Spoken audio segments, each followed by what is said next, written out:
to be there on Sunday to meet with the demonstrators. We now move to First Minister's questions. Question number 1, Joanne Lamont. Thank you very much, Presiding Officer. To ask the First Minister what engagements he has planned for the rest of the day. First Minister.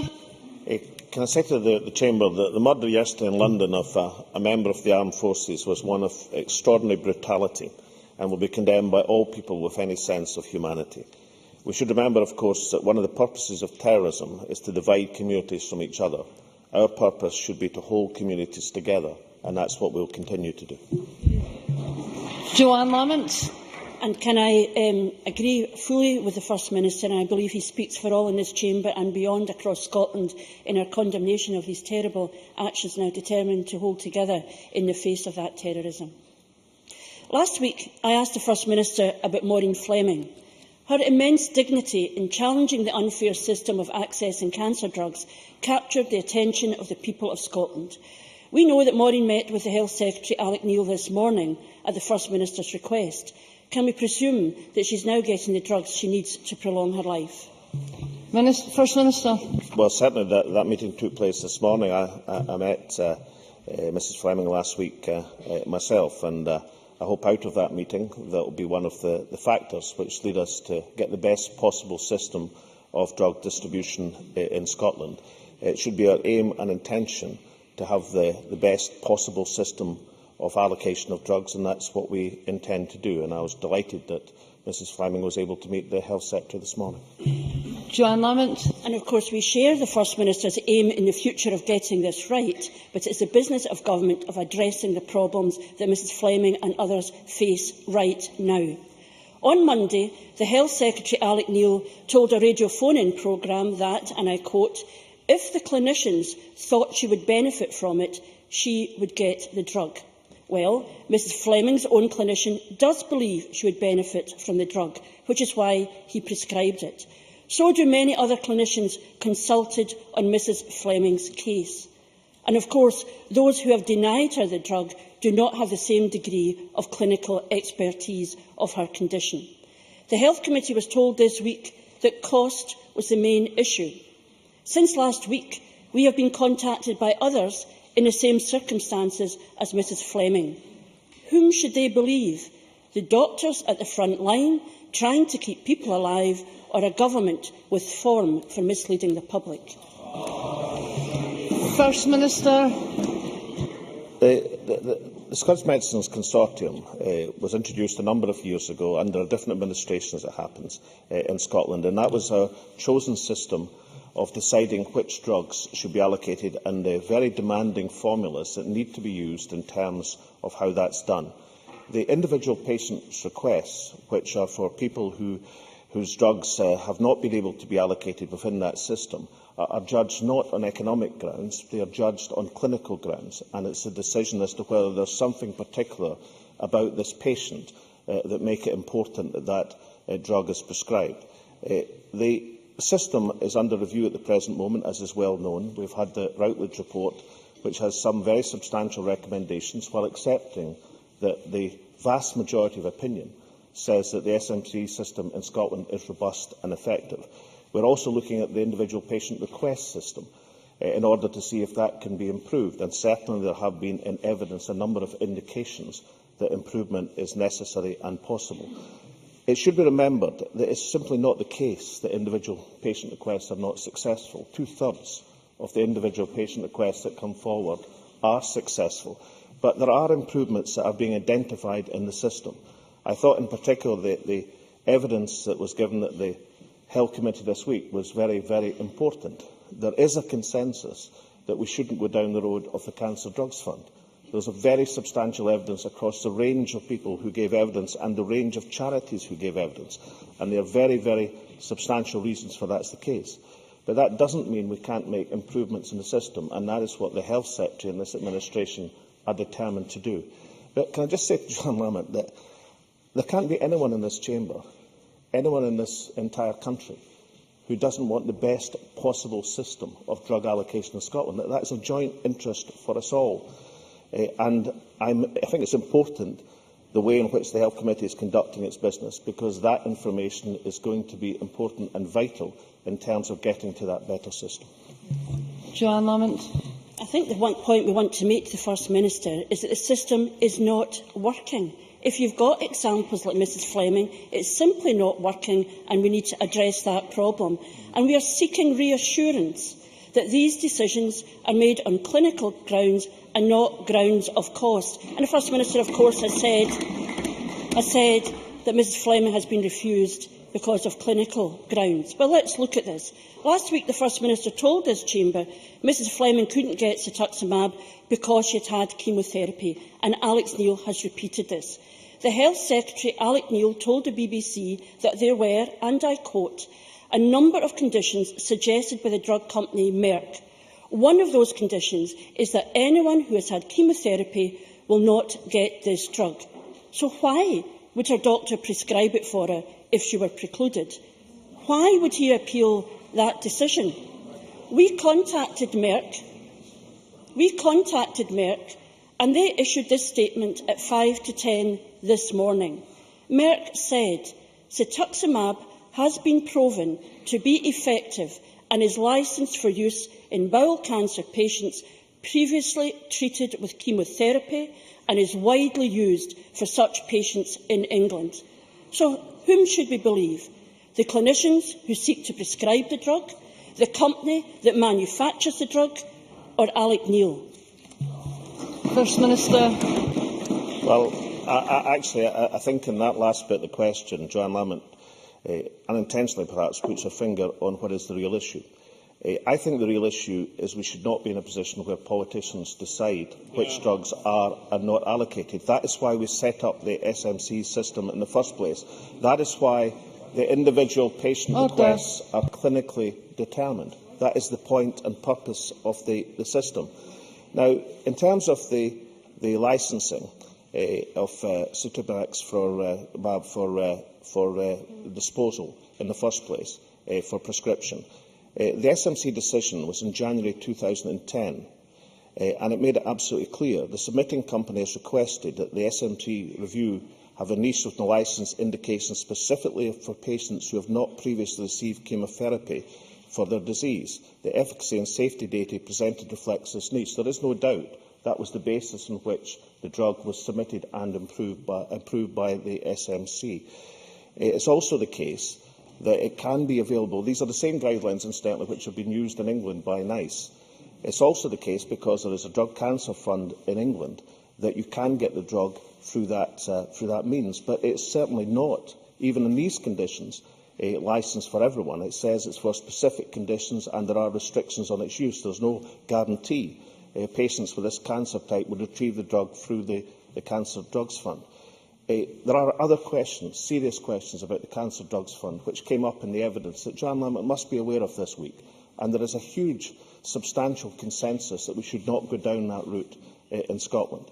However, it is possible and relevant that we can make improvements in both the SMC system and the individual patient request system, and that's what we should certainly do in Scotland, and find the best possible system of distribution of cancer and drugs for other serious diseases in Scotland. Joanne Lamont. Absolutely do not dispute that it should not be for politicians to decide whether somebody gets a drug or not. But these should be clinically decided. I don't think the First Minister listened to me. Clinicians in large number believe that Mrs Fleming is suitable. The drug company says the drug is suitable. The only person now who's saying that somehow this is a clinical decision is the First Minister himself. His point that Mrs Fleming does not qualify because she had chemotherapy has been disputed and denied by clinicians who understand her case. Now, Mrs Fleming's case was first raised 8 months ago. Another letter was sent to Alex Neil 6 weeks ago, yet she only received a reply and offered a meeting after her case was raised in this chamber. People may recall that Ian Morrison was refused treatment until his case was highlighted in this chamber. Now he is getting the cetuximab he needs despite having had chemotherapy beforehand. Maisie Black needed a rare drug, but it wasn't until she was on the front page of the Daily Record before a £21 million fund for orphan drugs was established. We recall John McGarity, ignored in a trolley for 8 hours. But once his experience made it into the papers, then £50 million was conjured out of thin air to deal with a problem we were told initially didn't exist anyway. This is no way to run a health service. We all agree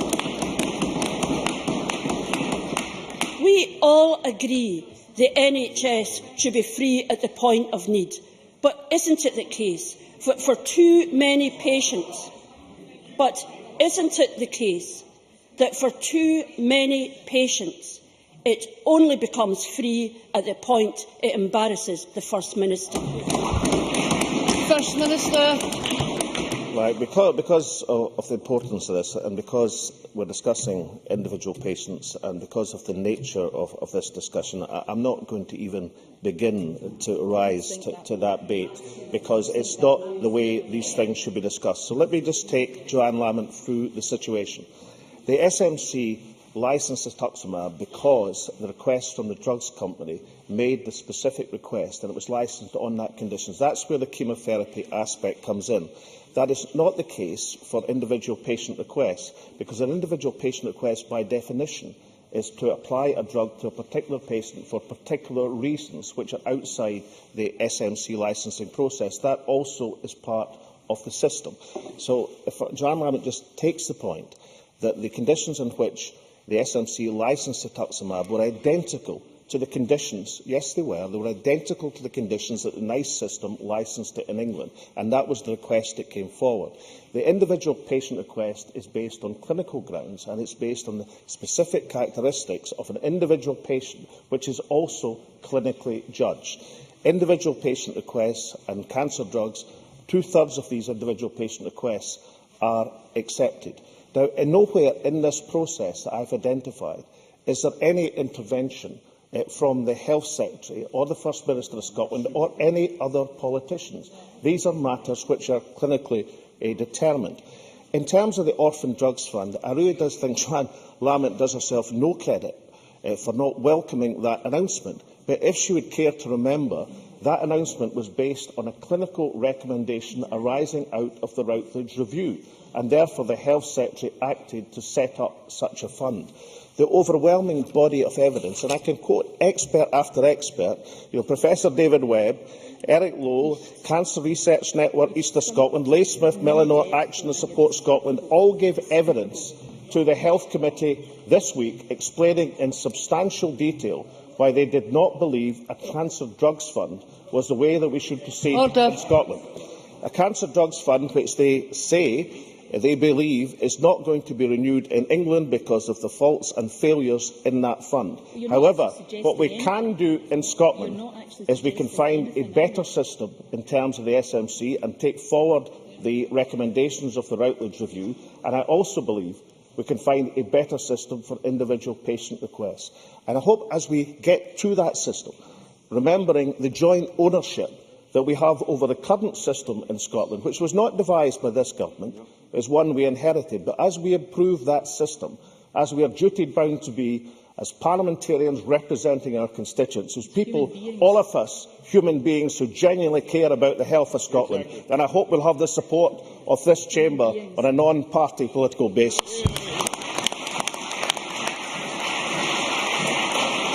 Question number 2, Ruth Davidson. Thank you, Presiding Officer. I would also like to associate myself with the First Minister's comments regarding the violent death of a soldier outside the Woolwich Barracks yesterday. Our thoughts are with his family, and all our efforts are in playing our part in bringing our communities together following this terrible act. I'd also like to ask the First Minister when he'll next meet the Prime Minister. First Minister. No plans, near future. Ruth Davidson. Presiding Officer, this week the First Minister published the SNP's economic case for independence. But rather than giving the people a clear picture of a separate Scotland's economic future, it posed more questions than it answers. And if his wee booklet, as he called it, hadn't caused enough confusion, a rather frustrated First Minister blurted out afterwards that the SNP was prepared for an independent Scotland not only to use sterling without proper agreement, but to embark on this brave new world by defaulting on its debts. So, can the First Minister explain how an independent Scotland would pay its way if, right from the start, it wouldn't have a legally supported currency or be able to borrow from anyone other than a backstreet loan shark? First Minister. Order. I'm tempted to answer the Ruth Davidson in 2 words, Dennis Healy. Because in addition to providing the Scottish people with a fascinating insight into the machinations of the London Treasury in the 1970s, in a little reported aspect of that tremendous interview in Holyrood magazine, he also added, as a former Chancellor, on Scotland keeping the pound, he says, Scotland would gain, but adds that so would the rest of us. And he doesn't see why Westminster could say the Scots couldn't have it. So I say to Ruth Davidson, rather than listen to the rather ungainly, suspicious advice from this patched-up coalition of Treasury ministers in London, take the words, the authentic words of Dennis Healy, who doesn't have to disguise them anymore, who doesn't have to underestimate oil revenue anymore, but can tell us the truth, and take her marching orders from a man who knows. Ruth Davidson. I'm glad the First Minister raises nonagenarian Dennis Healy as the way forward, because to pay for his plans, he'd have to text everyone till the pips squeak. But, Presiding Officer, the First Minister's economic plan for Scotland would turn this country into a Central American-style basket case. And it is no wonder that when he made his way to Dennis's, that he kept his Finance Secretary back at home in the naughty step instead of the reality check that we got from Honest John's document telling us what would really happen, a truthful briefing paper. Instead, we got the First Minister standing up, giving us increasingly fantastic claims for the First Minister. Sorry. Order. The Ms Finance Secretary wants to speak now, does he? Because he won't have anything to say on Ms Tuesday. Davidson, your questions are to the First Minister. Presiding Officer, the First Minister wouldn't be able to borrow at anything other than exorbitant rates under his plans. He'd be spending money that he didn't have like water, and all of the while he expects us to believe that he'd also be squirreling money away for a rainy day. Well, there's only 2 conclusions. He would either be printing money faster than Zimbabwe, or he'd be taxing the people of Scotland up to their oxters. So can I ask him? Can I ask the First Minister? Can I ask the First Minister to show us exactly where, in his wee booklet, it tells us how a country which would have instantly defaulted on its debts, would have no control over its monetary policy, he would finance an oil fund and a 3% cut in corporation tax and an ever-expanding welfare and benefit system? First Minister. Well, I have a rich opportunity and a variety of things to cover.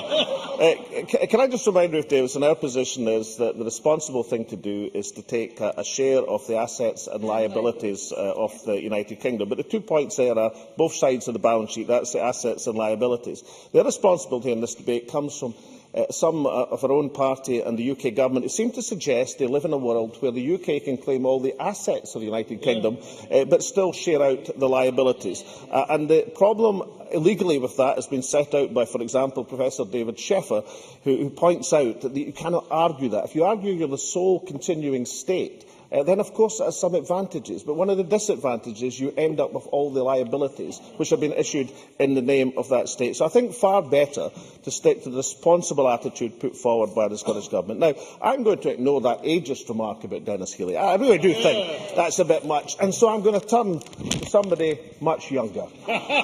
Writing in the Scotsman newspaper today, in terms of these matters, it says Albert Einstein, we should bring him into the debate as well, repeatedly defined insanity as doing the same thing over and over again, The Scottish Conservative and Unionist Party have been slow to learn the truth of this observation from the great scientist. There are many more gems. Climaxing with that brilliant call, he's not sure if the Conservative Party is the right vehicle for centre-right politics in Scotland.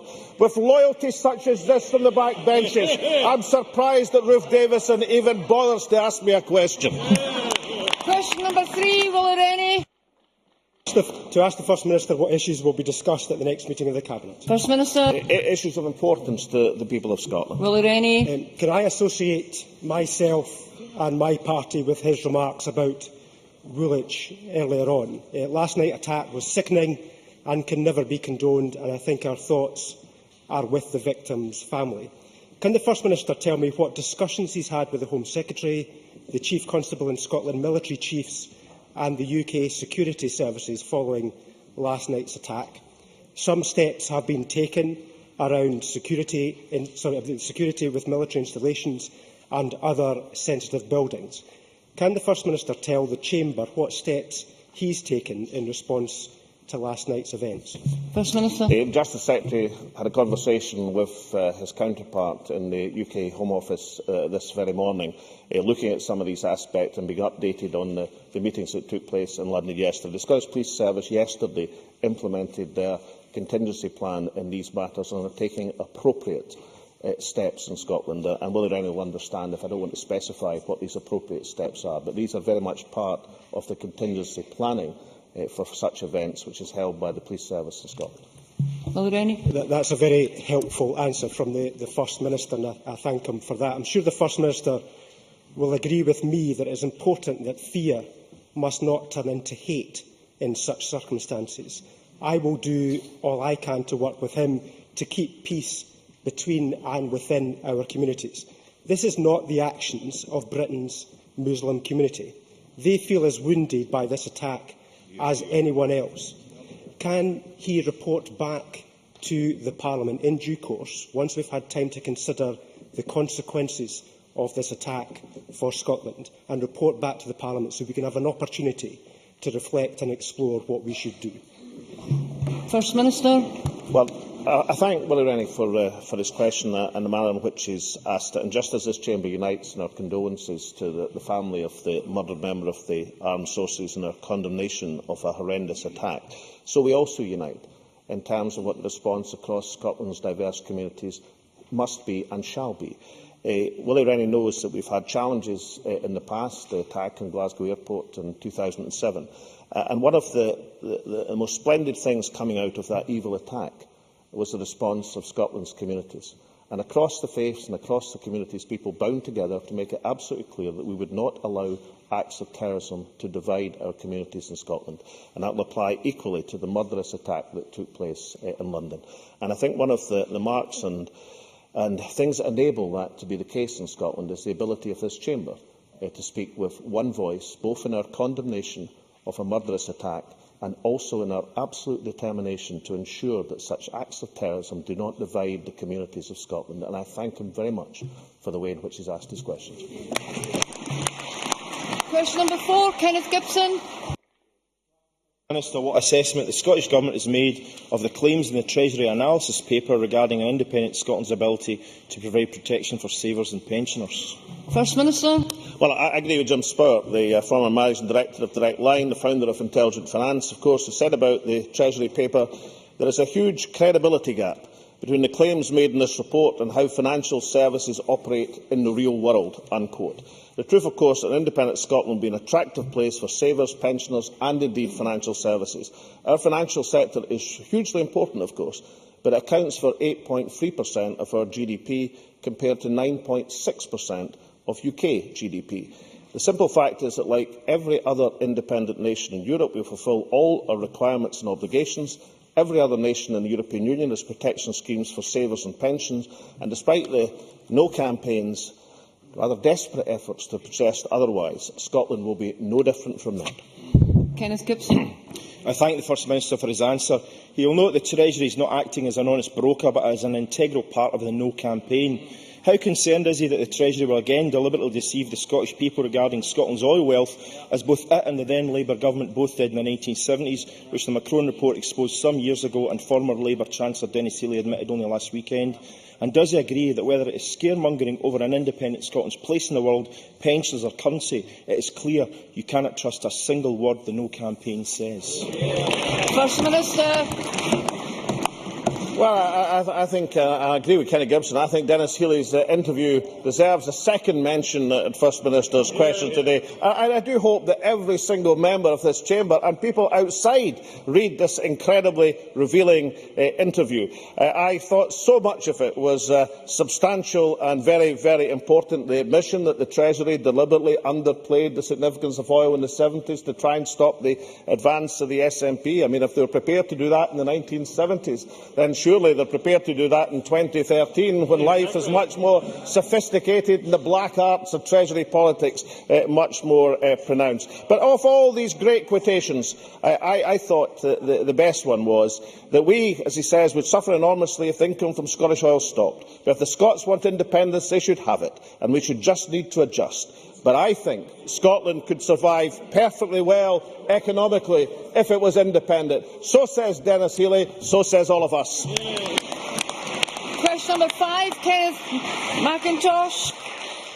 Thank you, Presiding Officer. To ask the First Minister what action the Scottish Government is taking to ensure that its grants are awarded only to companies that pay correct levels of tax. First Minister. Well, our job as the Scottish Government is to attract jobs and investment to Scotland, as we're doing noticeably successfully, given that for the last 5 years we've been first or second in the Ernst & Young league table of inward investment. The job of the United Kingdom Government is to collect corporation tax, which they seem to be incapable of doing, whether it's the present government or indeed the past Labour government, who apparently were even worse at it. Ken McIntosh. Presiding Officer, I'm unclear from that answer whether the First Minister is actually defending awarding more than £10 million of our taxpayers' money to a successful multinational like Amazon, given its apparent unwillingness to pay correct levels of corporation tax in this country. Does the First Minister think it's credible to talk about a socially just Scotland whilst extolling the virtues of a race to the bottom on corporation tax and handing out millions of pounds of government grants to companies who dodge tax and avoid recognising workers' rights? First Minister. Well, Ken McIntosh should reflect on that Amazon were awarded support by the former Labour administration in Scotland. I can detail it if you want, and the quotes that went along with it and why it was a tremendous success. By the present Labour administration in Wales, who are boasting of their success and role in attracting Amazon investment to Wales. But in case Ken McIntosh doesn't want to be reminded of the past, and of course we're always told that what Labour are doing in Wales is irrelevant, then can I reflect on the words of Helen Eadie? And it's not a long time ago, it's just the 13th of December last year. Helen Eadie was so concerned at the threat to investment grants by the Scottish Government, as she saw from the European Commission, that she wrote on the 13th of December to the European Commissioner, saying Amazon's recent decision to locate significant operations in part of my home area of Fife that suffers from a severe lack of job opportunities is just one example of an investment they put at risk if RSA was limited to small and medium-sized companies. So while Ken McIntosh is telling us we shouldn't be generating these thousands of jobs in Scotland, Helen Eadie is warning us that we must absolutely continue grants to Amazon. Once you get your own act together, then come and ask me a few questions. Question number 6, Christine Graham. To ask the First Minister whether the Scottish Government will consider piloting a domestic violence disclosure scheme. First Minister.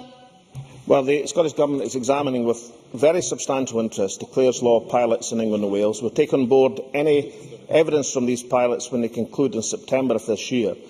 We also, however, will discuss the matter fully with our partners, such as Police Scotland and, of course, Scottish Women's Aid, to ensure we make the right decisions to protect victims in Scotland. Christine Graham. I thank the First Minister for his answer, and I am pleased that the operation of the pilots in England is being monitored, as I have concerns that although we would all wish to protect women from violent partners, there are issues of human rights, confidentiality of any disclosures and indeed the possibility of vigilantism. Would the First Minister agree that this is a complex matter and would require careful and full consideration of all the implications of such a scheme? First Minister. Well, I mean, Christine Graham is absolutely correct. So this is not an easy area, and you have to explore all of these complexities and indeed the evidence from the pilot studies before taking action. I know that Christine also would appreciate that victims have human rights as well, and among these human rights is the right not to be subjected to inhumane and degrading treatment. That's why this government has increased substantially by 62% the funding for campaigns against violence against women. And why that's well recognised by those working in the field. Dr Marad Tag, for example, in the BBC on the 10th of May this year, in 2010, when she said, to be fair, we have seen a huge improvement in the services for domestic abuse since the Scottish Government came into being. I think it's hugely important that we take the lessons from the pilot studies, we examine the complexities, but above all, we have to have real conversation and discussion with our partners, including Scottish Women Aid, to make sure we're doing the right thing to further extend the protection of people against domestic violence. Thank you. That ends First Minister's questions. We now move to the members' debate. I'll allow a few moments for the public gallery to be cleared. Members who are leaving the chamber should do so quickly and quietly.